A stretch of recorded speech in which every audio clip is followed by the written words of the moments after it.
This is the story of a 30-year search by U.S. intelligence agencies to perfect mind control. Some of those engaged in that search have agreed to talk about it for the first time. One said, "I think every last one of us felt sorry to attempt this kind of thing. We knew we were crossing the line." The search would be endless. From brothels, an agent says, we learned a lot about human nature in the bedroom, to the mystical rites of a magical mushroom ceremony performed by an Indian shaman, to a Spanish bull ring. The bull has had electrodes implanted in the brain and is controlled by a scientist. There would be victims.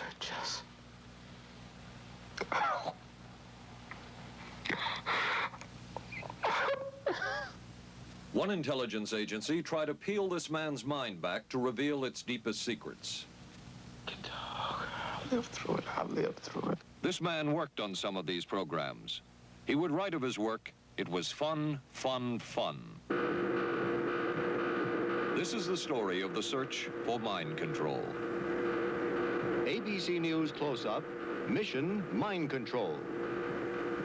With ABC News correspondent Paul Altmaier. 1217, now boarding at 8. Mark? Anne. It's been ages. Can I buy you? Allow me. 2 Michelob Lights. Michelob makes a light beer? Perfect.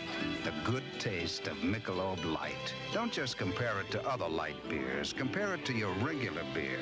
It's that good. You always did go first class. Your ticket to San Francisco. Thank you. San Francisco? You too? Good taste runs in the family. Mrs. Cooper, I need help. With all these different dog foods, I don't know what kind to feed him. Dry, soft. Honey, it's not the form, it's the formula. Those are for any dog, young, old, whatever. But Cycle 2 dog food is especially for dogs ages 1 to 7, like mine. The Cycle 2 formula has just what dogs in their active years need to help stay healthy. And happy. With Cycle, I know what to feed him. Now get Cycle 2 in 25-pound bags. We are not professing to tell you the complete story of these activities. We are professing to tell you the complete story that we know. Right. But these records that we've uncovered don't tell the story. They tell pieces of it. This is a story that has been told in bits and pieces. This is an attempt to pull most of it together. We know we don't have the full story. We do, however, have some striking new revelations and insights. The story begins here, just off the nation's front yard, the Mall. The buildings behind me were the headquarters for the World War II Office of Strategic Services. It was here that the first halting steps toward mind control began. The shaper and molder of OSS was General Wild Bill Donovan.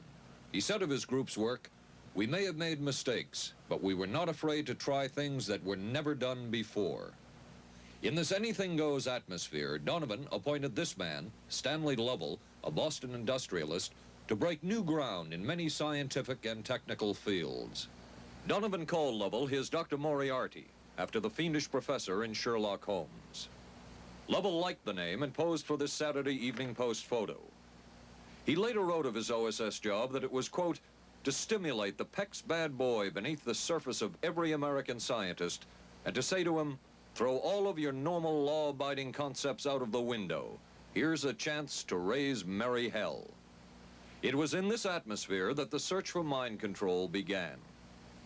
This bizarre man would be an active participant in that search over the next 2 decades. His name is George White, an OSS captain who had formerly been with the Bureau of Narcotics. In his diary, seen here publicly for the first time, White left a legacy of the darker side of American intelligence work. He received his early OSS training at the British-run school at Oshawa, Canada, the same school where Ian Fleming, the creator of James Bond, was trained. White referred to the school in his diaries as the Oshawa School of Mayhem and Murder. Mike Burke, former OSS colleague of White's and now president of Madison Square Garden Center.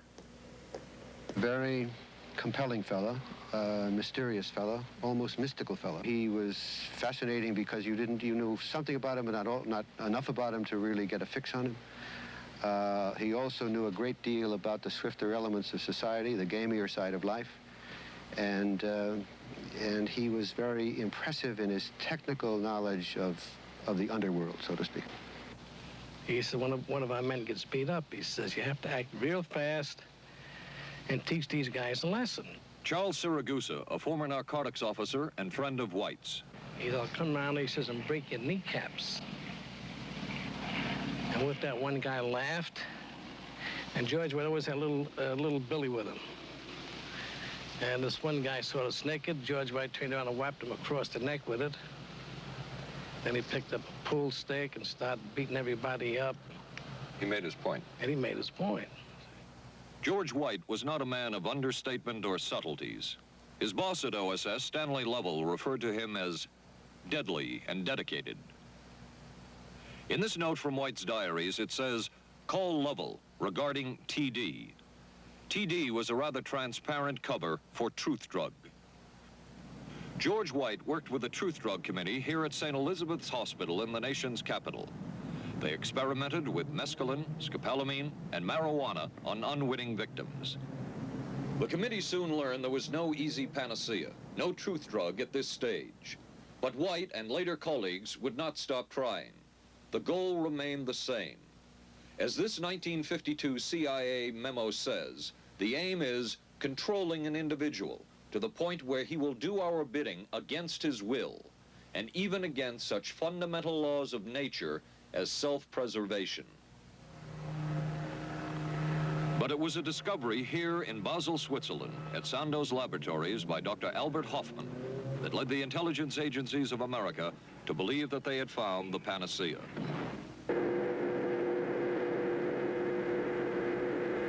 The discovery was lysergic acid diethylamide, LSD. The film that you see is considered by many experts to be the closest illustration of the effects of a hallucinogenic.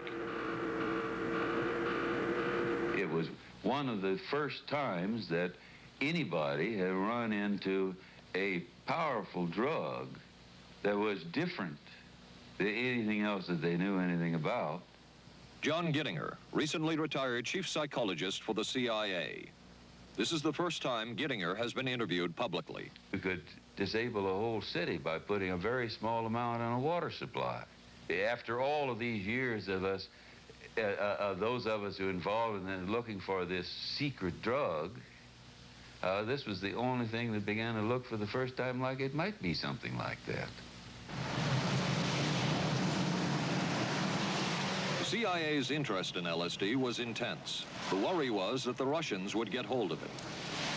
Were the Soviets into LSD? I'm going to have to say I'm sure they were, but if you ask me to prove it, I've never seen any direct proof of it. But at one point, intelligence information received from Switzerland said that Sandoz Laboratories was about to put 100 million doses of LSD on the open market. And it caused enough concern within the agency that the United States was prepared to buy the entire supply. However, a slight mistake had been made. The mistake is made public for the first time. I just found out on a new CIA document that there were no such large quantities of LSD on the market. John Marks has filed numerous Freedom of Information suits against the CIA and has unearthed much new material. He is the author of The Search for the Manchurian Candidate, a history of intelligence agency work with mind control. He is a consultant for this report. What happened is that there was a military attaché in Switzerland, an American officer, who got milligrams and kilograms mixed up. In other words, he made a mistake of thinking 1/1000th of a gram was the same as 1,000 grams, which is a mistake of 1,000,000 times. So when the CIA got the intelligence that there were 100 million doses on the market, in fact, there were 100 doses. The man who would oversee the CIA's research into drugs and most of the agency's behavior programs is this man, Dr. Sidney Gottlieb, a chemist. Dr. Gottlieb declined ABC News' request for an interview. In their never-ending search for the miracle weapon, CIA operatives searched here in the remote mountain areas of southern Mexico for what up to then had been considered a myth, magic mushrooms. They used this man, a part-time chemist for the CIA, to dupe this man, a vice president of a bank, and an amateur mycologist or mushroom expert to try to get to the magic mushrooms and turn them into a drug. But it would be the amateur, R. Gordon Wasson and his colleagues, who would win the race and develop the drug psilocybin from the magic mushrooms. We went into the Mazatec area, far from the highways, remote from Mexico City. There we found that rotten bagasse, as it's called, bagasso, covered with mushrooms. These mushrooms I didn't know, had never seen. They were the sacred mushrooms. Wasson would also discover and record the ancient mystical rites of the mushrooms from a local shaman or magical priestess, Maria Sabina. And we were seeing incredible sights. They would go slowly or they would go fast as I ordained.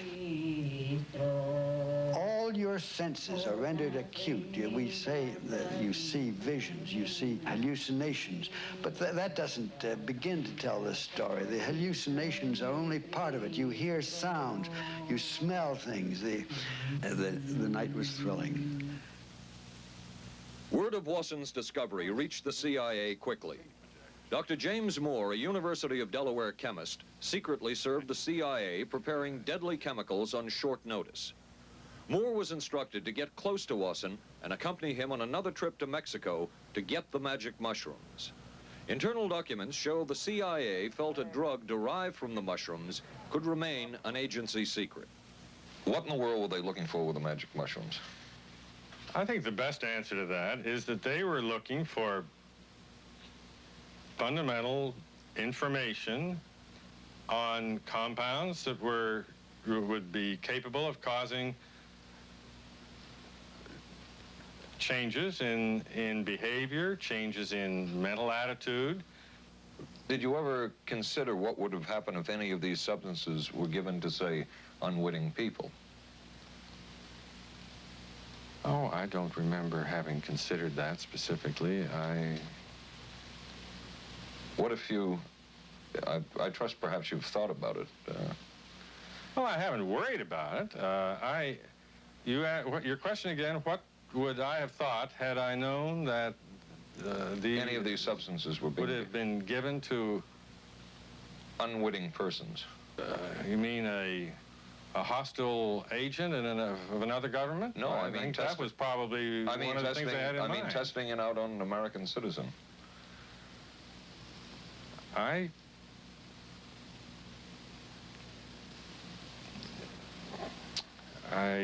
guess I must seem very, very cold-blooded about this, but I don't recall ever having been very much preoccupied with that issue. But many drugs were tested in this way. A decision was made at the highest levels of the CIA to do testing on unwitting Americans. As one CIA document says, such testing would be operationally realistic. A former CIA official who worked on these programs describes for the first time how the decision was made. He did not wish to be filmed or recorded. Thus his remarks are read by someone else. I think every last one of us felt sorry to attempt this kind of thing. We knew we were crossing a line. Every decent kid knows he shouldn't steal, but he does it sometimes. We knew damn well we didn't want anyone else to know what we were doing. The decision was made to do testing on unwitting victims. It was decided they should be on the fringes of society because they were most vulnerable. It was the borderline underworld, prostitutes, drug addicts, and other small-timers who would be powerless to seek any kind of revenge in case they found out. And as their predecessors had a decade earlier, the CIA turned to George White for help. White was now a high-ranking narcotics official, and by this time, the stories about George White were legendary. So the waiter says, "You may help you, monsieur?" And George White was busy talking with me. I paid no attention to the waiter, so the waiter tapped him on the shoulder, says, "May I help you, monsieur?" George White turned around, whipped his gun out, and stuck it in the guy's face like this in this crowded restaurant. George White did not mind bending the law, and he knew the street well. He was the ideal choice for what the CIA had in mind. We were Ivy League, white, middle class. We were naive, totally naive about this, and he felt pretty expert. He knew the whores, the pimps, the people who brought in the drugs. White set up so-called safe houses for the CIA in New York, here in Greenwich Village, and later in San Francisco, in this hotel, and in an apartment atop Telegraph Hill with a commanding view of San Francisco Bay. While the existence of these safe houses was disclosed last year, details of what took place within them has not been told. A former CIA official who worked in the safe houses reveals that they were used not only for drug testing, but to study sexual behavior and how it could be used to manipulate people. We did quite a study of prostitutes and their behavior. How do you take a woman who is willing to use her body to get money out of a guy to get him to talk about things which are much more important, like state secrets? We learned a lot about human nature in the bedroom. We started to pick up knowledge that could be used in operations. There would be victims in all of this, but as the agency knew, they couldn't fight back. Some entries from George White's diaries. Clarice gets horrors. Janet, sky high. As one agency memo says, we have no answer to the moral question. The safe houses were not the only testing grounds. Millions of dollars would be spent on LSD research at universities throughout the country. And word would begin to spread on campus about this so-called mind-blowing drug.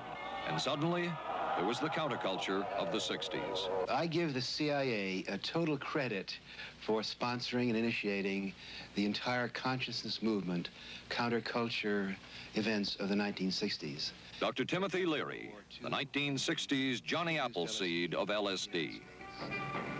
The CIA funded and supported and encouraged hundreds of young psychiatrists to experiment with this drug. The fallout from that was that the young psychologists began taking it themselves, discovering that it was an intelligence-enhancing, consciousness-raising experience.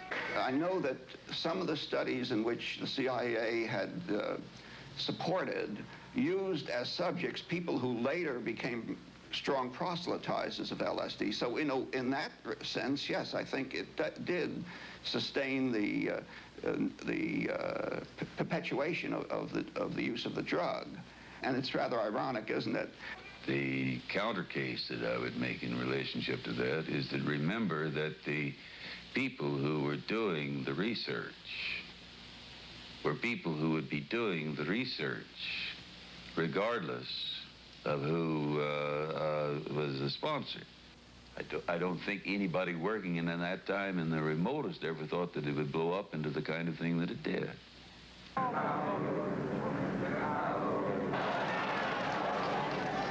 History will judge the role of the CIA and other intelligence agencies in unwittingly contributing to the counterculture of the 60s through their intense interest in LSD and other hallucinogenics. But for the moment, at least, the argument can be made that the CIA helped usher in the age of Aquarius.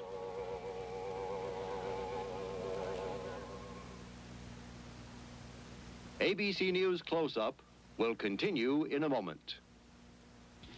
Being careful about my body doesn't just mean major things like regular breast exams. I'm even careful about pain relievers. Plain aspirin sometimes upset my stomach, so I use Bufferin. It adds protection. I'm careful about what goes into my body. Bufferin gives me an added relief action I want. Tylenol doesn't. Only one leading tablet has both, an added relief action in many cases that Tylenol never provides, and protection ingredients, Bufferin. Now I'm careful to get both with Bufferin. Your sink trap's clogged with grease. Use Crystal Drano. I'll pour in liquid plumber. Don't. It may not work on that grease clog. No? Crystal Drano will. Look, liquid plumber's quiet. It's not melting that grease. But Drano is. It broke through. Will Drano hurt metal pipes? No. So liquid plumber didn't break that grease clog. I'm switching to Drano. To make clogs go, better use Drano. Saturday, live on ABC. The Forest Hills Men's Invitational from the legendary West Side Tennis Club. Then live, third round coverage of the most prestigious ladies golf event. Hollis Stacey goes for her third straight U.S. Women's Open title. And red-hot Nancy Lopez shoots for her elusive first Open victory. And on ABC's Wide World of Sports, rodeo excitement from the Wild West, plus high speeds, high thrills, hydroplane action, championship tennis, golf, and ABC's Wide World of Sports, Saturday.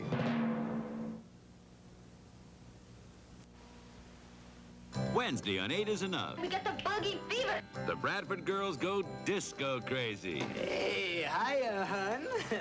What do you say we get, down? And the summer's off to a red-hot start.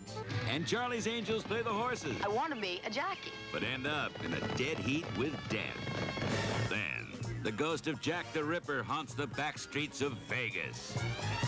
Tomorrow, starting at 8, 7 Central and Mountain on ABC.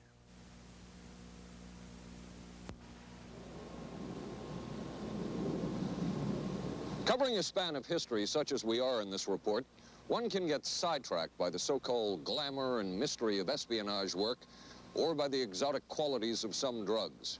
But what you can't lose sight of is what all of this would mean in terms of individual human beings. There would be deaths, there would be long-lasting and harmful effects. The best-known case is that of this man, Frank Olson, a chemist employed by the Army Chemical Corps, who in 1953 was slipped LSD unknowingly at a meeting with CIA officials. Shortly after that, Olson went into severe depression. He ended his life at this New York hotel by diving through a shaded closed window in his 10th floor room. Frank Olson was the first known fatality in the CIA's LSD program. Olson left behind a widow, Alice, and 3 children, but it would be years before they learned the real story of his death.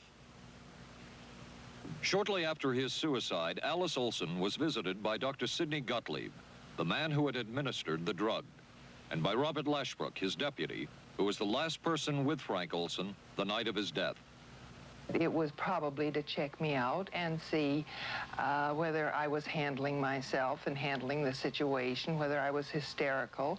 And I'm sure they left the house feeling ever so much better because I had been gracious and hospitable to them, so that I must have played right into their hand and made them feel fine. 23 years later, how did you feel about that meeting? My anger was unbelievable at how I had been duped for this length of time, and the anguish which was unnecessary. Anyone who knew during all of those years never told Alice Olson the real story of her husband's death. She would discover it by accident more than 2 decades later. In essence, it was a 22-year-long cover-up.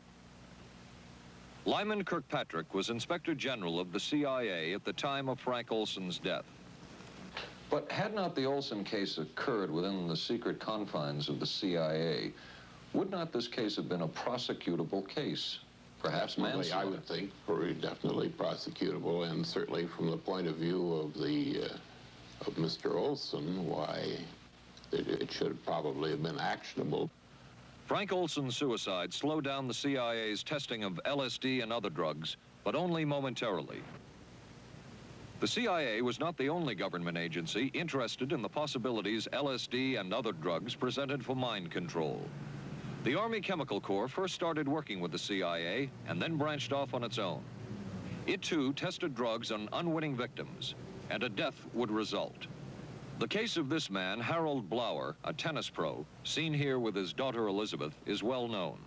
In 1953, Blower was a private patient at the New York State Psychiatric Institute. He was given 5 injections of a mescaline derivative that was being tested secretly for the Army Chemical Corps. With the 5th injection, Harold Blower died. As with the Olson case, a 22-year cover-up followed, until finally the Army admitted the real details of Blower's death.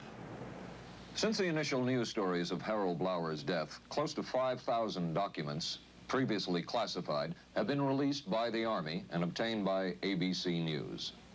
They provide valuable insight into Army activities at the time of Blower's death and where the Army went from there with their own drug testing program. From a previously classified deposition of Dr. James Cattell, who administered the mescaline derivative, on the purpose of the drug testing, to produce symptoms similar to those that you see in schizophrenia, on how much the patient knew about all this. We didn't delineate all the possibilities of what might happen because then you contaminate your experiment. Cattell then relates that he never even knew what drug he had given Harold Blauer because of the secrecy of the Army experiments. We didn't know whether it was dog piss. This was secret. This was a secret. We weren't in on it. We asked Blauer's daughter Elizabeth for her reaction. What? How can anybody react to that? I mean, that is so far from what you'd expect from a human being, never mind a doctor, never mind a professional specialist who's supposed to care about people's minds. It's unbelievable. A suit filed by Elizabeth Barrett against the Army Chemical Corps is now pending in federal court. Other Army experiments continued on mental patients around the country. Work done at the Tulane Medical Center in New Orleans involved several drugs, hallucinogenics, and electrodes implanted in the brain. The chief researcher was Dr. Russell Monroe, now head of the psychiatry department at the University of Maryland. These are various progress reports written by Dr. Monroe and recently obtained by ABC News. From one of the progress reports, a report of a woman who had electrodes implanted in the brain and was then given LSD and other drugs. She became agitated, cried, lapsed into a trance-like state.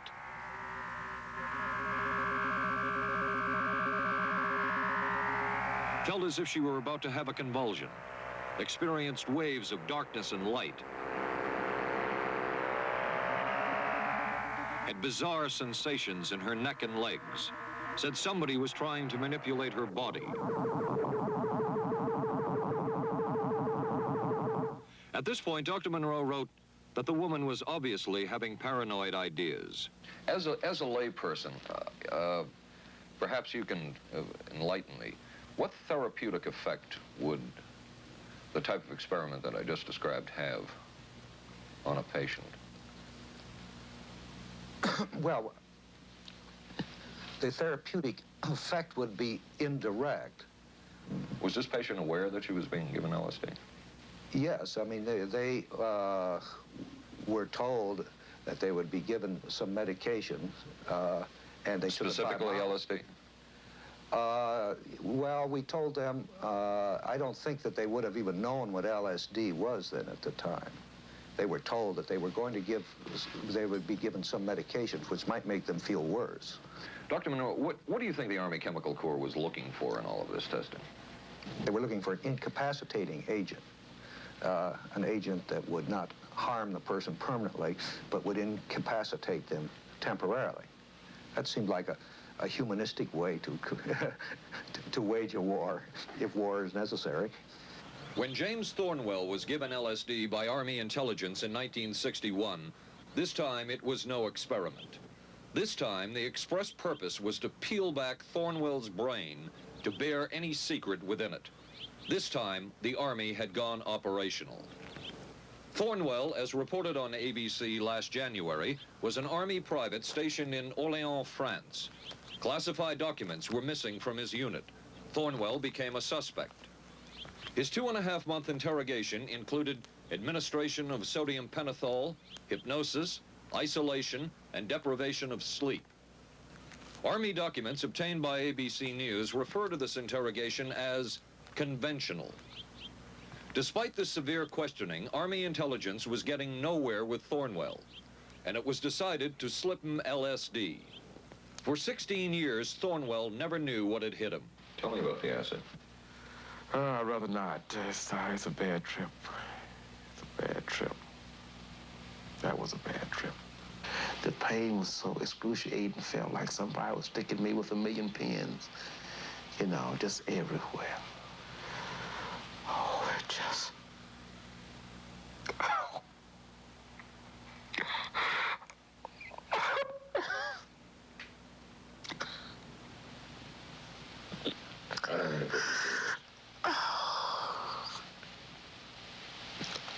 You want to stop for a minute?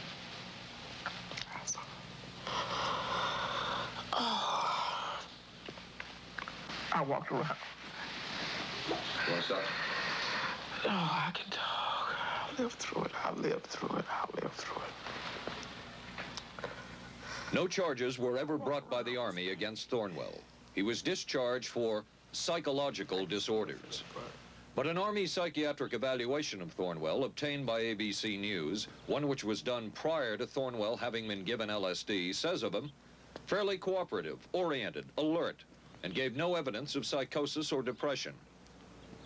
From the Army's point of view, this type of LSD interrogation was a success. Other documents refer to the exploitability of interrogation subjects, cracking them, keeping them off balance mentally, and providing an economical, speedy, and productive aid to interrogation. From James Thornwell's point of view, it was no success. Thornwell still has serious problems. He's run through 2 marriages. He maintains he can't hold a job, can't concentrate, has nightmares, and feels socially and emotionally isolated. Last fall, Thornwell filed suit against the government in federal court.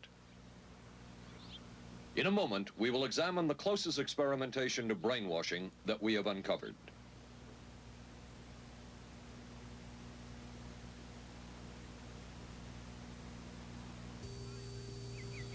Oh, for crying out loud. Something wrong, Will? You pick up a paper these days, you learn life isn't as simple as it used to be, and neither's food. Is that why you eat grape nut cereal? Yep, you couldn't ask for a simpler cereal. Wheat and barley, vitamins added, no preservatives. Sure looks simple. It's got a natural nutty taste. What's good for breakfast, guys? How about something nice and simple? Grape nuts, the simple cereal.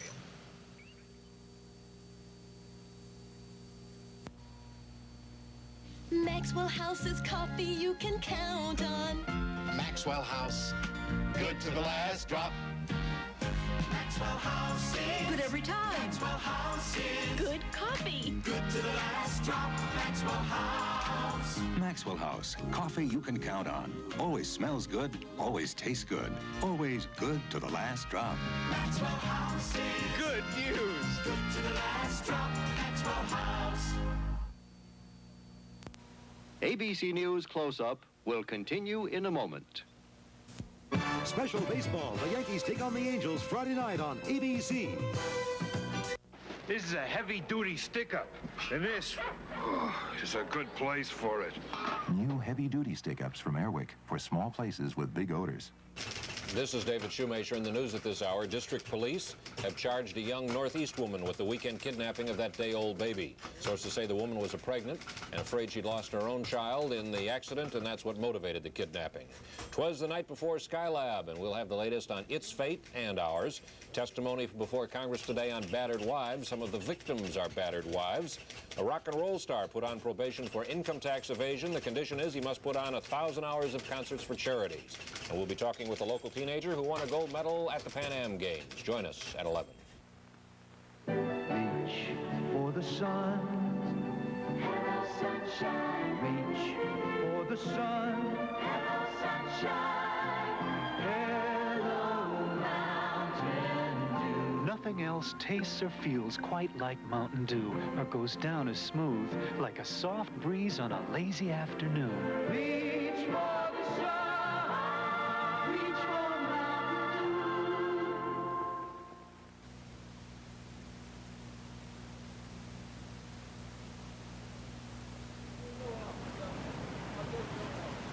By far, the most chilling experiments we have uncovered took place at this Gothic estate called Ravenscrag, halfway up Mount Royal in Montreal.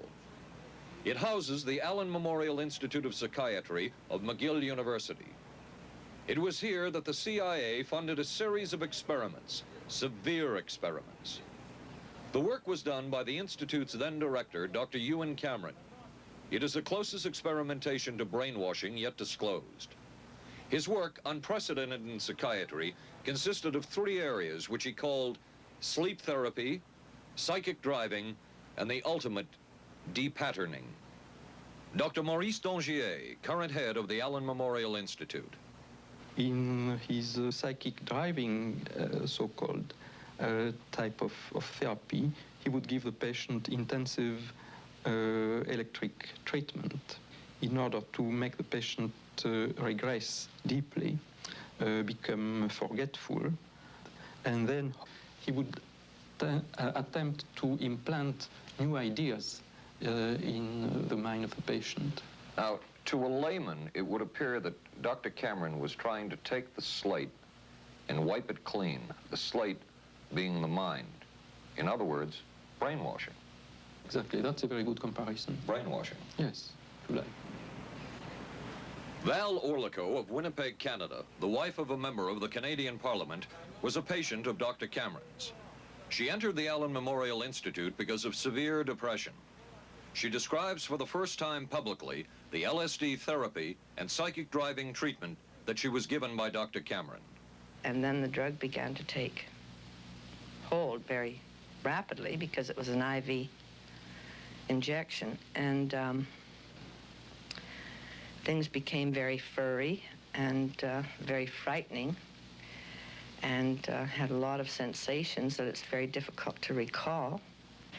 Nobody explained it to me. Nobody ever asked me if I was willing to do it or anything. He had this feeling that he would be able to get through the resistance of illness and to reach deep changes very quickly.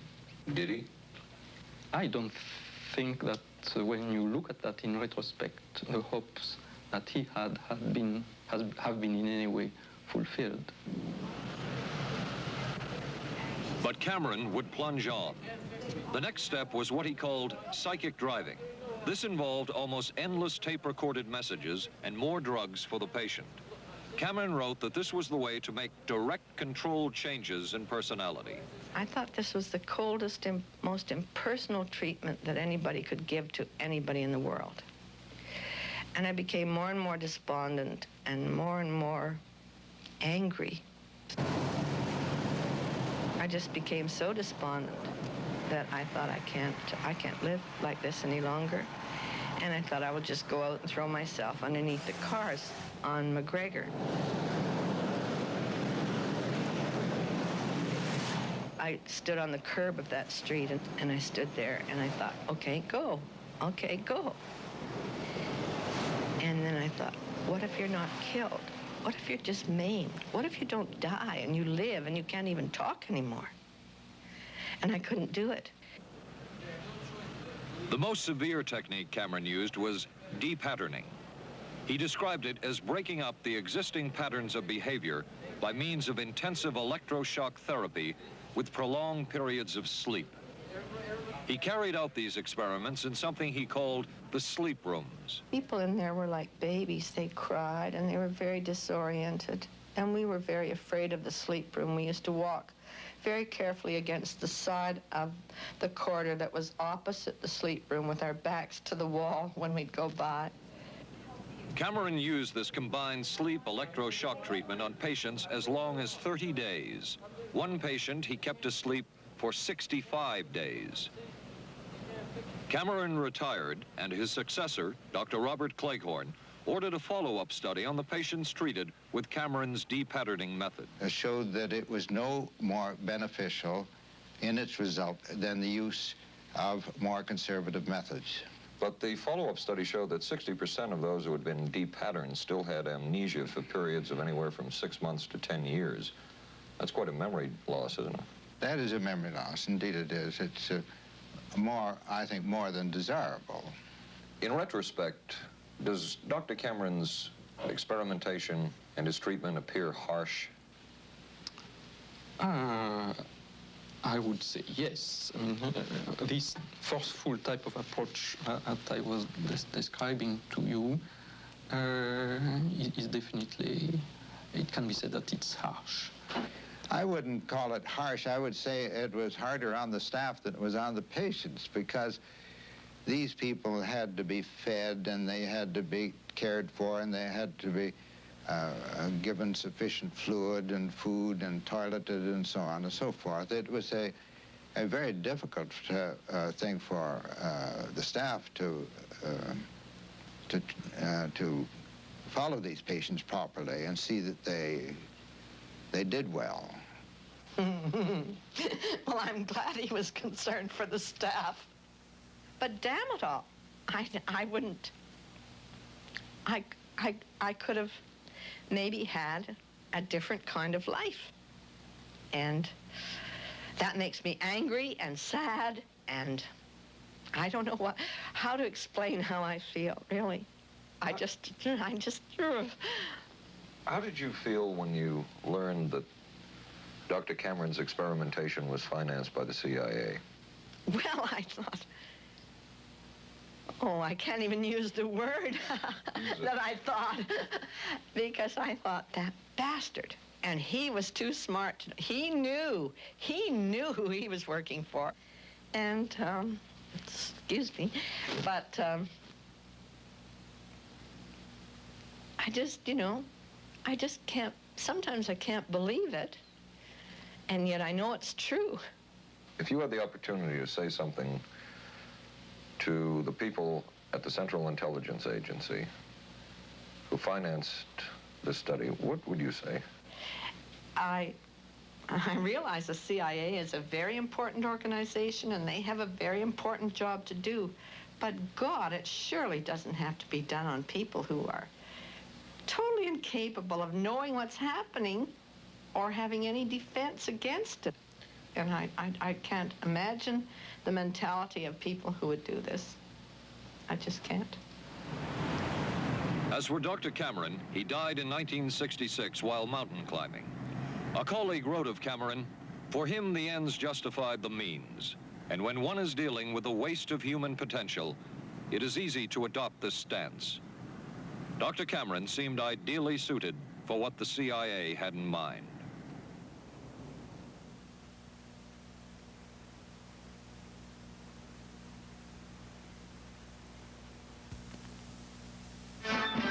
America is adapting to the shape of things to come.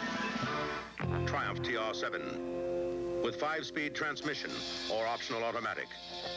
Wide steel belted radials, front disc brakes, front end spoiler, rack and pinion steering. Triumph TR7. No other sports car looks like it. No other sports car drives like it. Triumph TR7. The shape. Hey, don't worry. They just got lucky. I'm sorry. I let us down. Forget it. We'll beat them next week. No, I really let us down. Come on. How about a Michelob Light, huh? Michelob makes a light beer? Sure. The good taste of Michelob Light. Don't just compare it to other light beers. Compare it to your regular beer. It's that good. This Michelob Light is great. Hey, you know what our real problem was today? Yeah, you were terrible. Good taste runs in the family. The many roles I play call for many hairstyles. So I use hot curlers, blow dryers, things that can be brutal to hair. I switched from one conditioner to another looking for help. Then came Alberto VO5 hot oil treatment. It works just like a salon hot oil treatment, but takes less time and money. I just heat a tube, smooth it in, and shampoo. My hair's left silky, shiny, more manageable than I ever dreamed. Alberto VO5 hot oil treatment. I'll never switch again. Thursday. I could move a few of my things over this morning. There's a scandal in the 12th when Wojo gets a roommate. Hi. In a Barney Miller special. I'm a prisoner of my biological urges. Sorry to hear that. Then authorities say this Texas motorcycle gang murdered a federal judge. People are always scared of something they don't understand, and they don't understand us, so they're scared. Geraldo Rivera investigates dope, death, and the banditos on 2020. Thursday, starting at 9, 8 Central and Mountain on ABC. It was the Cold War, and especially the trial of Joseph Cardinal Mindszenty, who was forced to testify in a Hungarian court that he was a spy. And then later, the Korean War, with the coerced and mainly fraudulent confessions of American servicemen. My information took place on the... that would spark intense interest in intelligence circles about brainwashing. The CIA secretly commissioned a study of communist brainwashing methods at the Cornell University Medical Center. A leader of that study was Dr. Lawrence Hinkle. He explains first the Russian method of controlling and breaking a person. Absolutely isolated from everyone else, with one man whose job it is to get you to write the extent to which you are a criminal. In this setting, you can get people to do most anything, do you see? Because you don't have to lay a hand on them. And by the time you get through and you go up before the judge, the fellow says, "Were you a spy?" He says, "Yes, I was a spy." The Chinese never really had this kind of a state police system. They would get him in, and all this fellow does is ask you to write, rewrite, and talk to him about your whole life. He graduated from pilot training in 1949. While the purpose of the study was to find out about communist brainwashing techniques, CIA documents show that the agency was interested in developing mind control methods of its own to precondition and control Chinese living in this country to be sent back to their homeland as CIA agents. What do you think they were looking for? Well, I think they weren't looking for agents or anything like that. Yet the agency's perception of the work you were doing, in CIA documents we have examined, it says that the project that was being done here, they intended to use everything learned about the new agents to induce them to, quote, to perform acts of a complex, purposeful nature. Yeah, but that was the never effects done. of which may be out of keeping with the individual's That previous sort behavior. of thing was never done. Those people were not, that was, when they first came here, the first people they sent up to see us, you see, were operational type people from the CIA with some rather wild ideas. Okay, this is their perception of it, if I could just continue. No, it wasn't their perception of it either. No, it wasn't. Dangerous to his being, contrary to any previous consciously expressed intentions and interests, contrary to the good of the individual, and subversive to the goals for which he is consciously working. I understand all this talk. But the situation was, you see, those things were never done because of wise people on both sides. We were not able to do this nor interested in it. They were, though. Some of the low-level people were, but the high-level people were not, to tell you the truth. But documents clearly show that the CIA was attempting to develop agents over whom they had as much control as possible. Agents who would perform tasks contrary to their own good. Normally conditioned American who's been trained to kill and then to have no memory of having killed. His brain has not only been washed, as they say, it has been dry cleaned. Is a Manchurian candidate, controlled by others to do things against his will, possible? It was a remarkable film because, as far as I'm concerned, it made something totally impossible seem absolutely credible. I would say the answer is yes, but there are many qualifications to that. Dr. Milton Klein, a psychologist, a clinical and experimental hypnotist, and unpaid consultant to the CIA. The qualifications would be the subject selected to produce the kind of behavior that you wish, the amount of time, the procedures that are utilized, and the motivations of the people who are designing, executing, and administering the procedures. You're asking whether an individual can be, under hypnosis, influenced, coerced, persuaded, shaped to perform an antisocial act, or a destructive act, or an act of violence. My answer would be yes. Captain Marco, will you be good enough to lend Raymond your pistol, please? Yes, ma'am.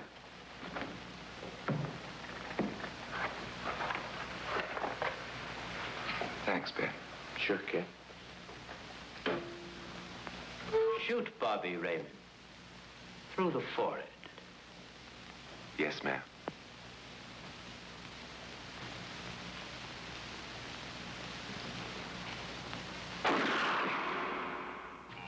How valuable a tool can hypnosis be in the intelligence field? None whatsoever. It has absolutely no use because nobody's ever been able to do that I know of, do it in an operationally feasible way. I'm not in any way saying that hypnosis doesn't take place. I'm not saying there's nothing to it. I would say that most government agencies concerned with intelligence operations have been looking to hypnosis as a tool for a variety of purposes, one of which is to carry out and to execute certain intelligence operations on a basis where they would not have to rely completely on some of their own emotional reactions. Actually, would that entail murder? It could, if you consider that an act of killing someone under circumstances of war is murder. I think one has to define what that means. Under circumstances of peace? Under circumstances of peace, it would be murder. Another former CIA agent says that Fidel Castro at one time was considered as a possible target for a Manchurian candidate. Castro was naturally our discussion point. Could you get somebody gung-ho enough that they would go in and get him? But if you have 100% control of a guy, you have 100% dependency. If something happens and you haven't programmed it in, you've got a problem. So in the end, it was decided that a Manchurian candidate was not feasible. But the search for mind control continued. But could the mind be controlled? Perhaps not. But is human behavior predictable? In this area, the CIA did make a significant breakthrough. A personality assessment system designed by the agency's chief psychologist, John Gittinger. It comes close to being able to predict how humans will behave. It's really a descriptive system, an attempt to try to describe personality in a relatively systematic way so that hopefully you can get some kind of an idea to predict what the behavior between different kinds of individuals. Gittinger's system had many uses in intelligence work. One was to draw personality portraits of world leaders. Using Gittinger's system, the agency concluded the Shah of Iran is a brilliant but dangerous megalomaniac whose basic problems resulted from an overbearing father. And there were other applications. Your assessment staff played a key role in helping other governments pick their police intelligence agencies, including, we've learned, the Korean CIA, Uruguayan National Police.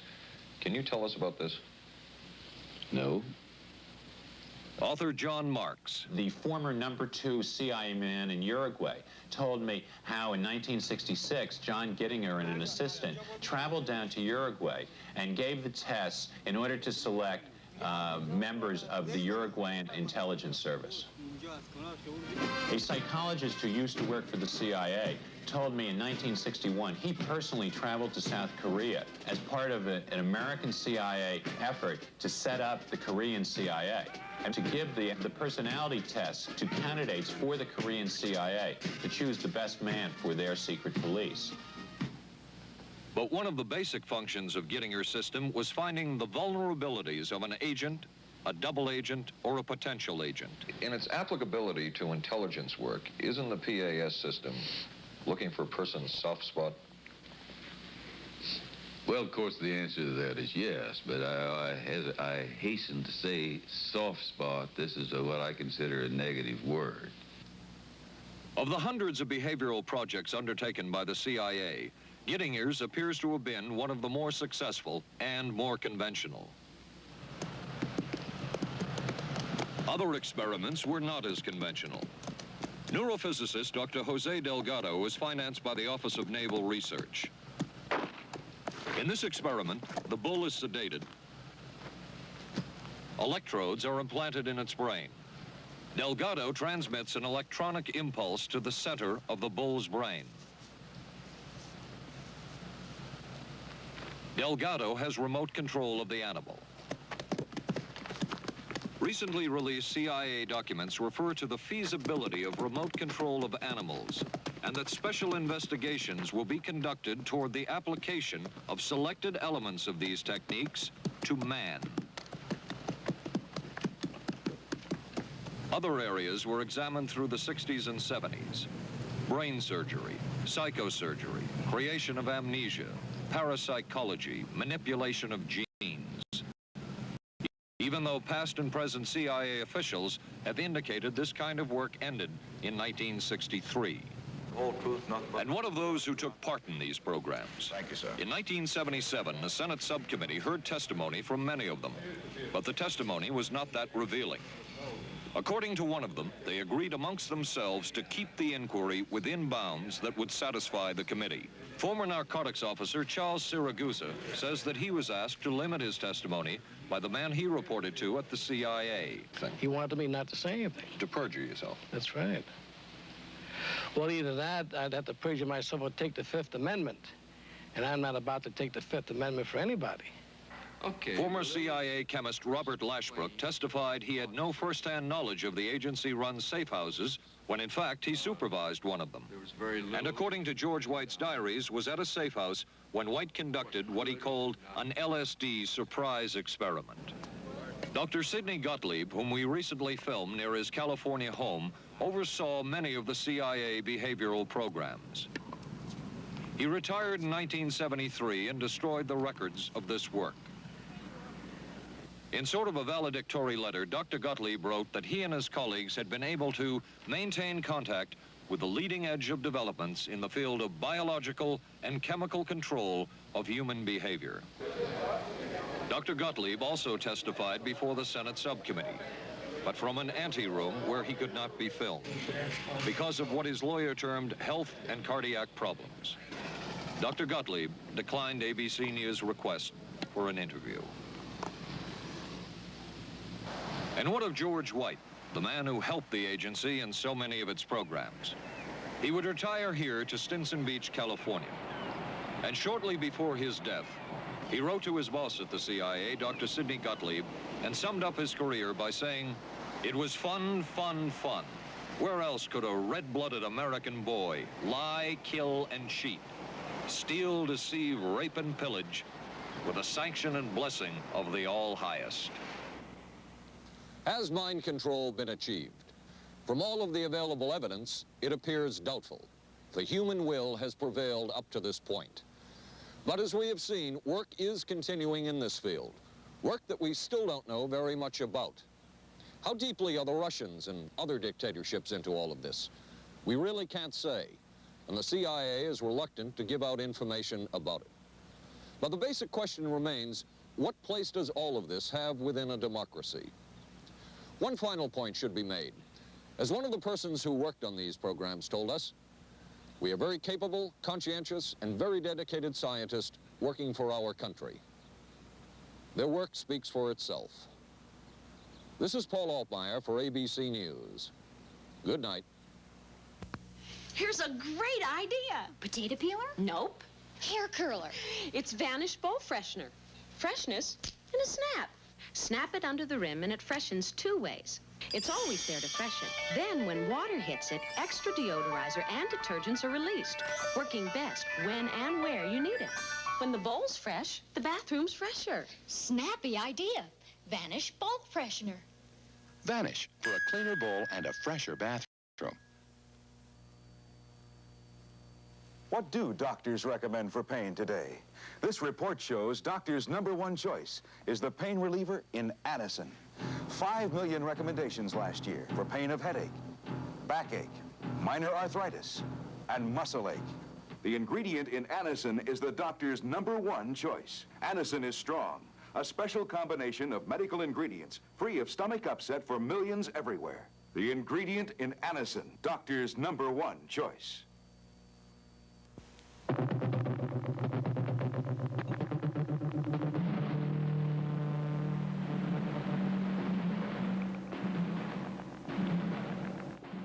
Stay tuned for local news next. Then live from the Johnson Space Center in Houston, ABC News will track the approach of Skylab as it nears re-entry. Skylab, the final hours.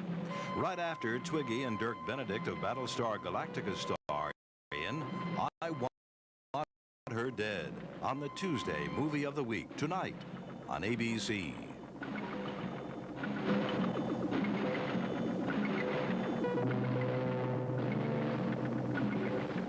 This has been a presentation of ABC News.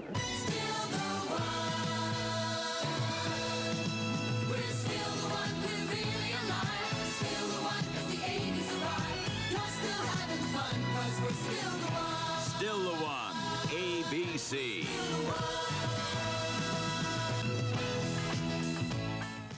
Skylab nears its final orbit. An arrest in the kidnapping of that newborn baby. A rock star sentenced for income tax evasion. And a local gymnast talks about her winning performance in San Juan. News 7 is next. We were concerned about our monthly electric bills, so we called Pepco for help. They sent us this energy-wise home audit. Just take a few simple measurements and answer the questions. Then mail them back to Pepco. Then Pepco will, free of charge, analyze your home's energy use and send you back a list of recommended changes to help you save money on your bills. Write today for Pepco's energy-wise home audit to help.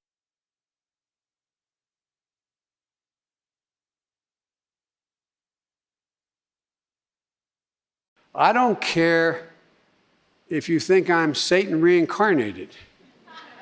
The fact is, you can't look at that television and say, nothing happened.